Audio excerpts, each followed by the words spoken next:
Guys, what I just learned about GemRate changes everything. And I don't think the normal, just general public's tracking it. I don't even know if any of you guys are really even thinking about it, to be honest, as I see how you guys talk about these things. And that's okay. It's no fault to your own. You were just presented numbers. And even I was kind of like, oh, it's kind of cool. But as a data analyst, I had to start asking, well, how are these numbers being generated? I thought it was really strange too, because these are all separate companies. Well, I mean, technically, PSA, Beckett, and SGC aren't, but the rest are separate from each other. So I had to start asking, where are these numbers coming from? Especially since they're also presented by someone that's not them.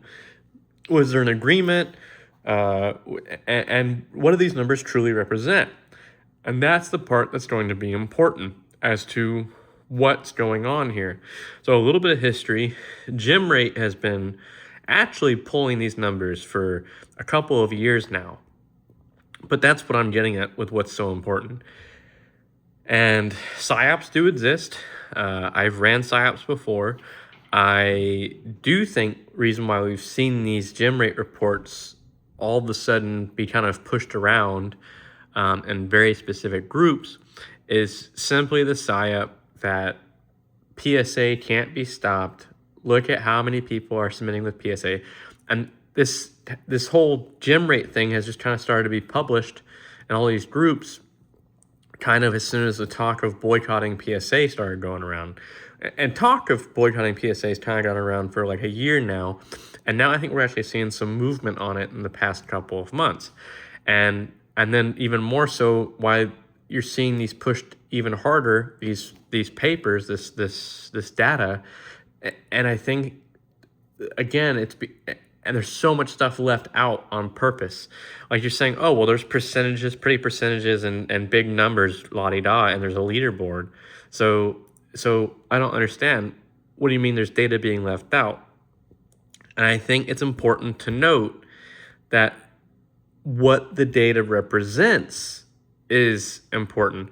And I think it's interesting that there's some very important detailed words that are being left out also on these sheets. So one thing that these sheets don't state is they don't state that these are submissions, which when you see anyone who is saying, oh, PSA is not being stopped, PSA's unstoppable, look how many submissions there were. This isn't submissions. Now, I may have lost you there because you're going, no, big number, submission. This has to be submissions. It's not. It's not submissions. This isn't saying that they received that many submissions in January. What this really is showing the capacity to which the companies can complete their backlog. Because here's how, I'd looked this up. I looked up, how does GemRate where does GemRate get this data from? Is there an agreement to where these companies said, oh, we'll send these to you? Are they all part of some sort of thing to where a hidden analytical extension can pull data? No. GemRate, here's how GemRate gets the data. And as soon as I say it, don't be like, oh, that's no big deal. I'm going to clarify what I'm talking about. GemRate gets the data when the population reports change. So their system that they're using to pull data is simply just watching the population reports, what they were and how they change each day. Now, here's the thing. The population reports for graders doesn't change when the cards are submitted. The population reports change when the grading is complete. Now, here's why this is important in terms of a PSYOP, in terms of why a rotting carcass, PSA, would want you to keep seeing these sheets. Because if you see that people are submitting this many people are not people, but there's getting this many submissions, so much more than everybody else, and supposedly there's a boycott going on.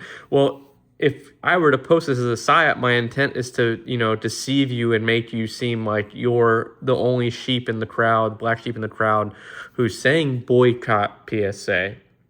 That would be my intent of this psyop, and purposely leaving out what these numbers are and how they're created. And I'm not saying GemRate is the psyop. I'm saying people are starting who are psyoping for PSA are purposely all of a sudden pushing this data hard the last year. And there's nothing wrong with this data. I think the data is probably pretty factual, but it's not how it is being perceived. So if GemRate is pulling this data via POP reports, this doesn't mean that there was 1.91 million submissions to PSA in January. What it means is PSA processed 1.91 million grades. Here's how that's different. I have used PSA's slowest service, and a lot of card graders do. Like the ones who run, local card stores, local game stores, GameStop, this and that. I think GameStop's turnaround was actually a little bit faster because they were trying to promote that. But using the slowest service for PSA, the turnaround time, this isn't an exaggeration. It's like between 7 and 12 months. If you've ever used PSA or talked to anybody who uses PSA almost never makes it even close to their advertised return time.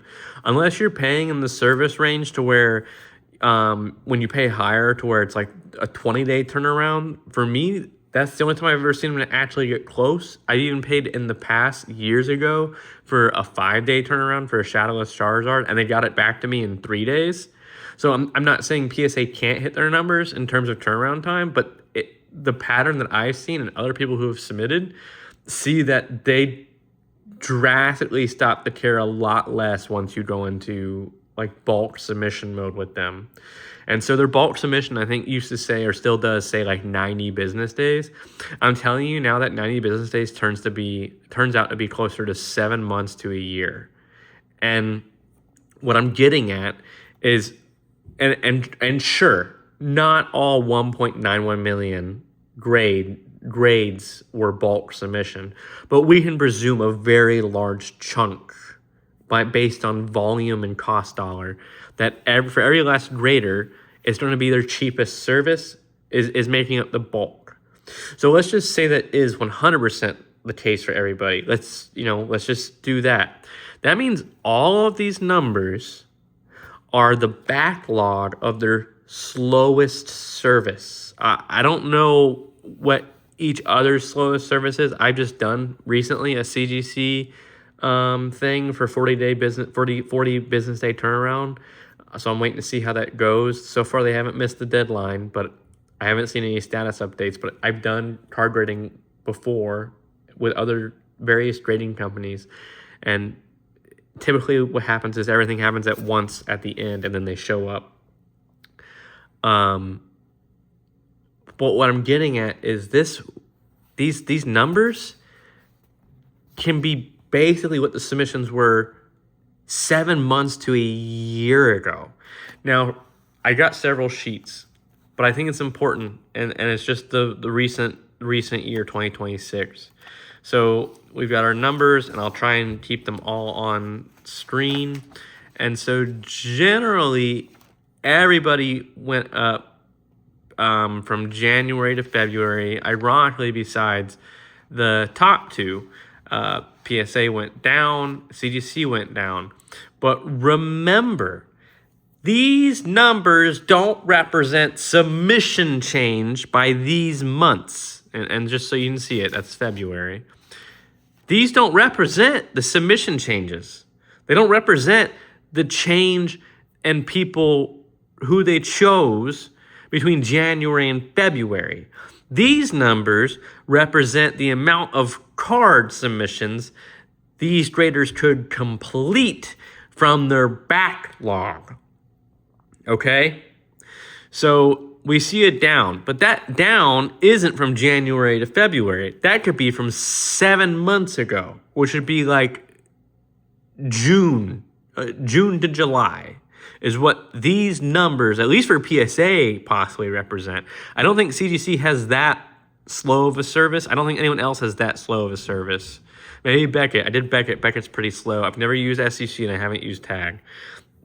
And I haven't heard too many bad turnaround times for CGC. I hear atrocious things, and I've had atrocious experiences with PSA's turnaround time.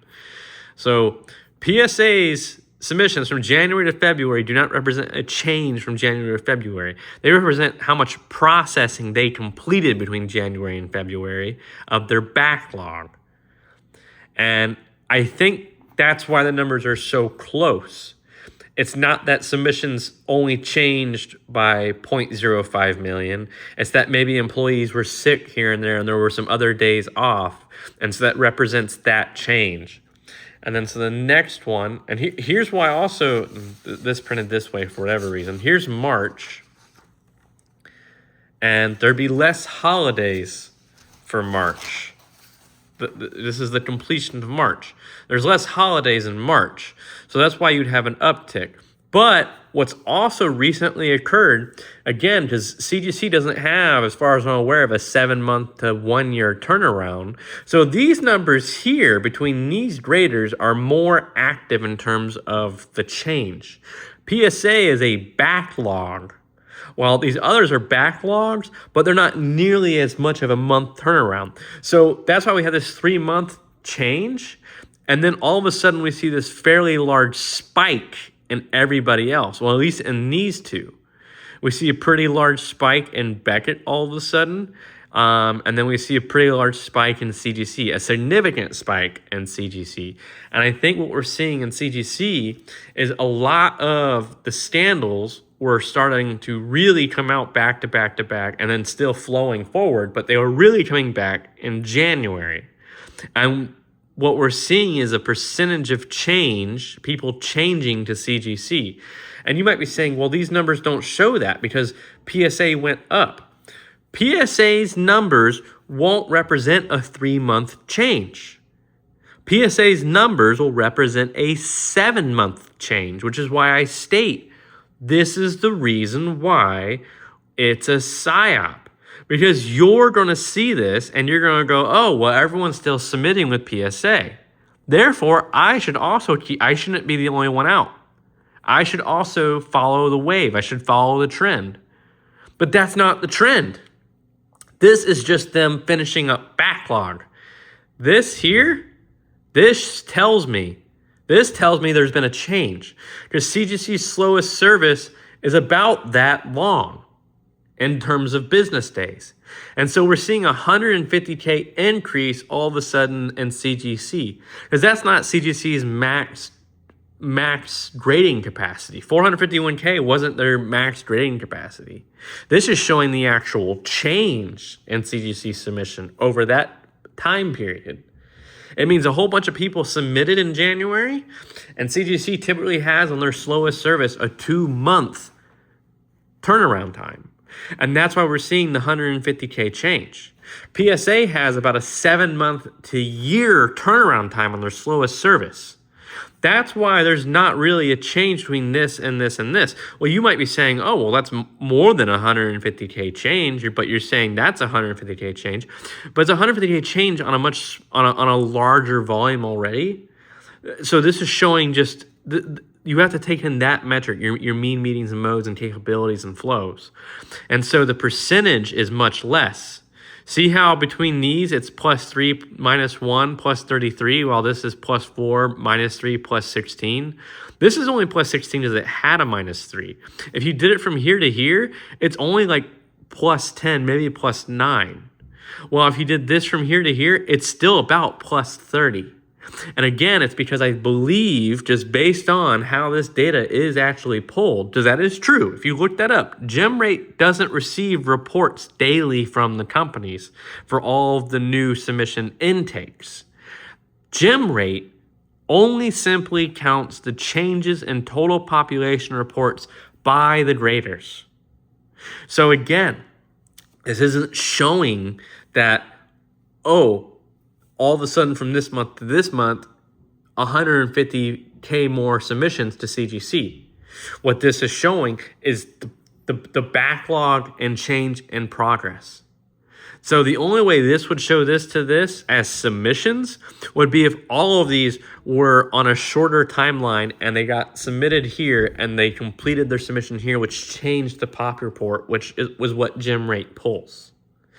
So we're seeing upticks across the board when we get into March, but for these ones here, that's really representing submissions in January. This is not representing submissions after the scandals.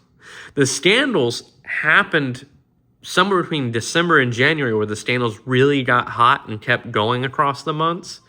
This is 7 months to a year back is what this is representing.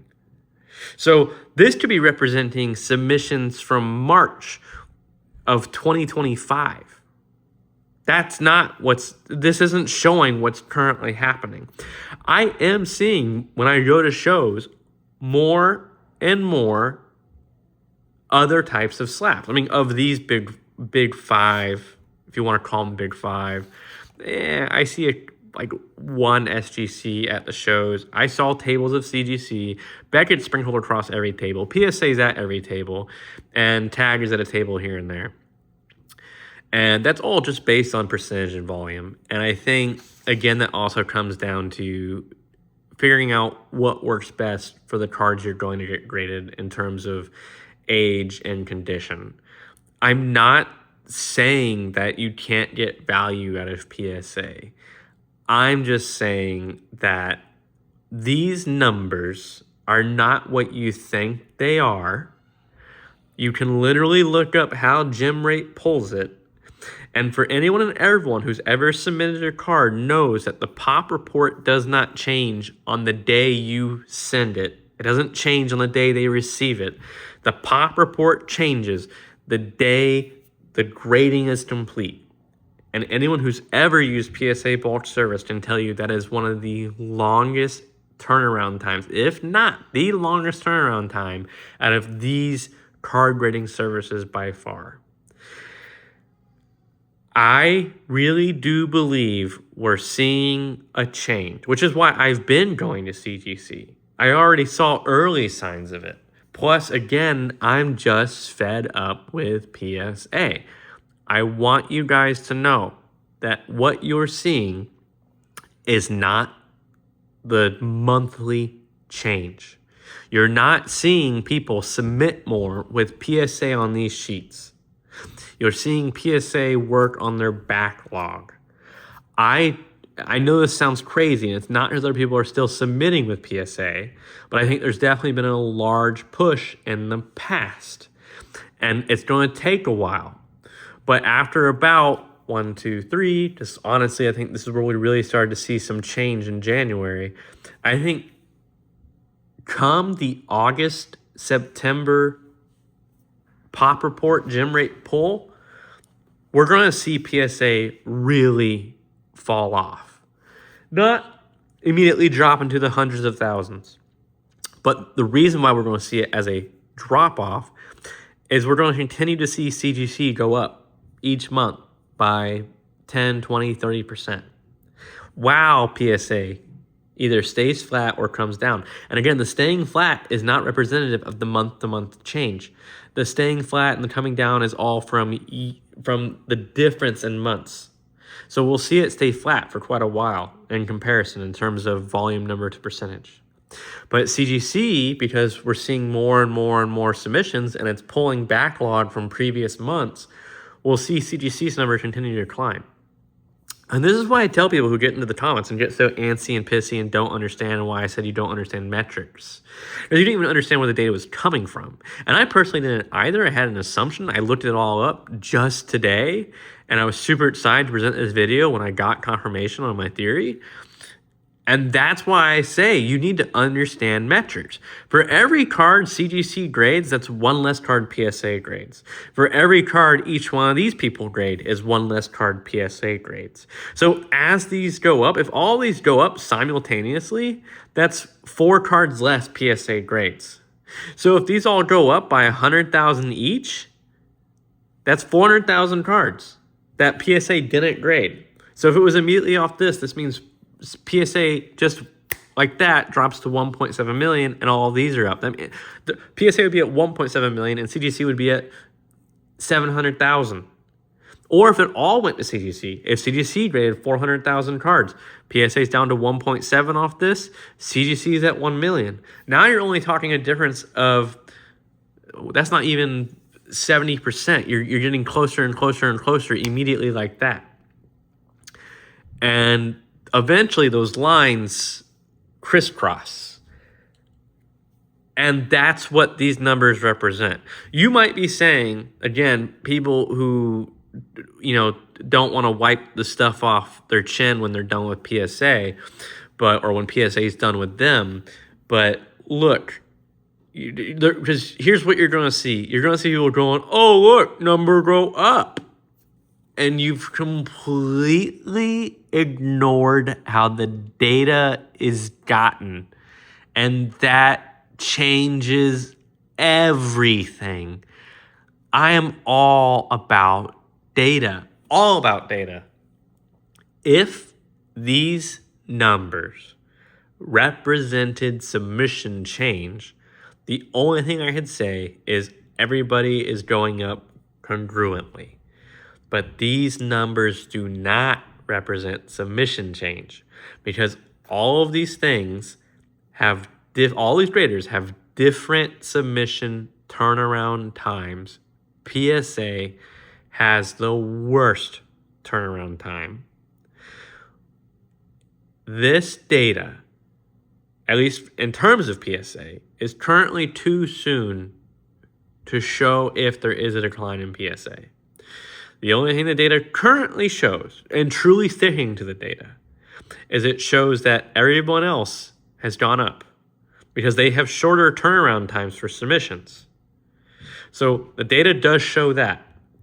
It shows that Beckett's gone up, it shows that CGC's gone up, SGC's gone up, and TAG's gone up in terms of submissions. And you're going to say, oh, but number go up, PSA.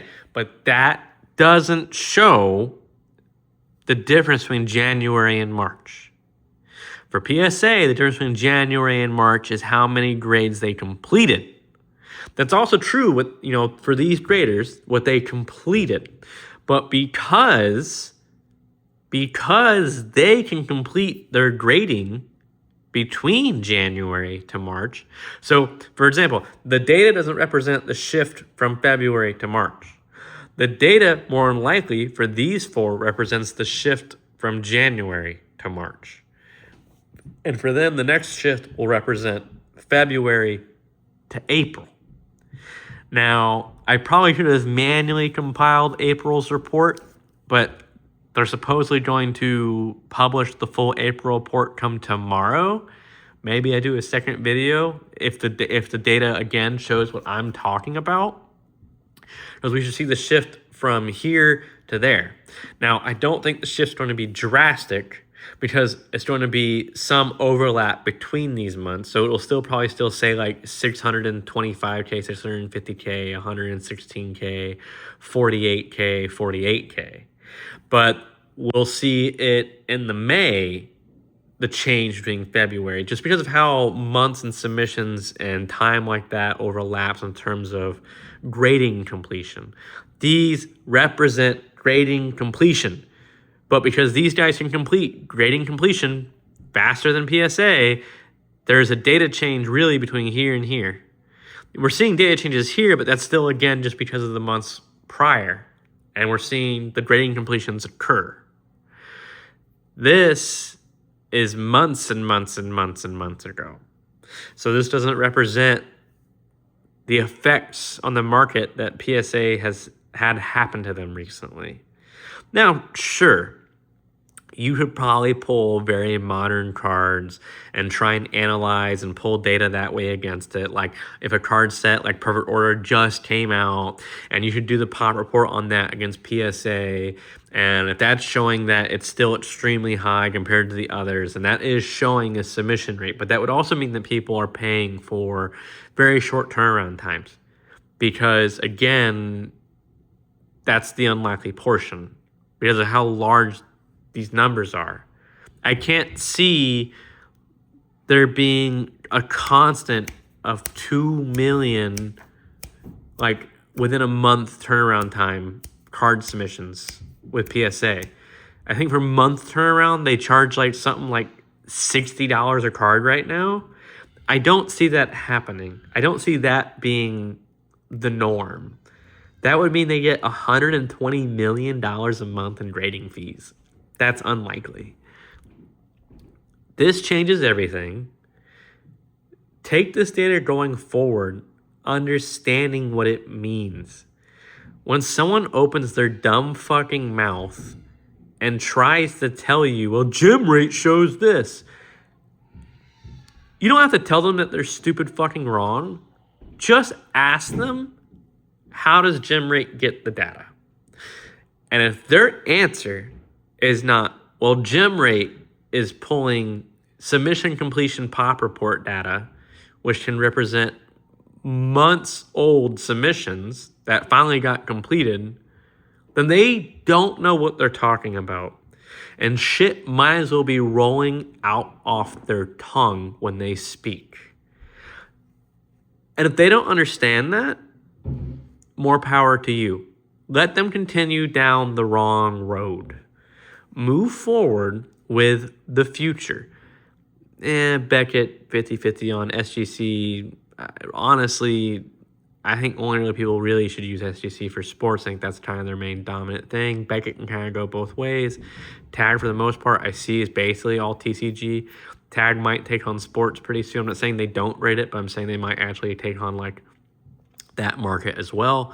CGC, I think there's a mix of both, but again, I really see it right now mostly in the TCG. PSA does both. PSA started with sports cards. PSA stands for Professional Sports Authenticator.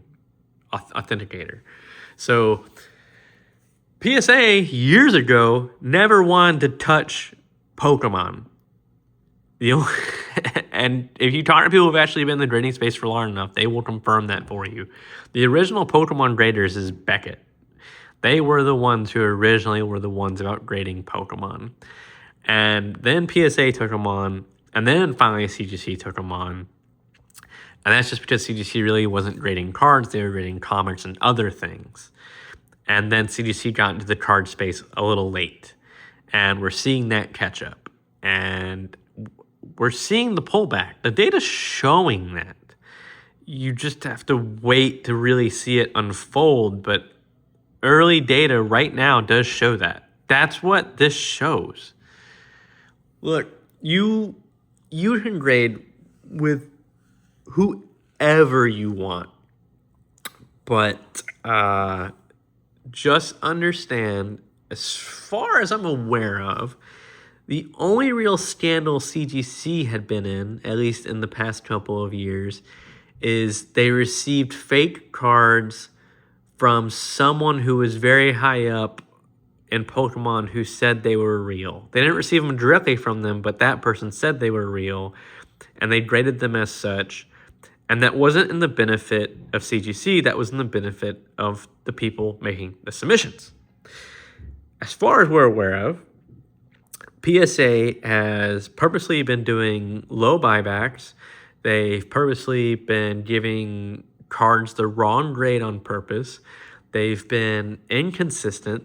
They've been swapping cards, damaging cards, outright stealing cards, losing cards, and also do upcharges if your card happens to be worth more, even though the grade of the card would have been the same in theory, regardless of what you paid.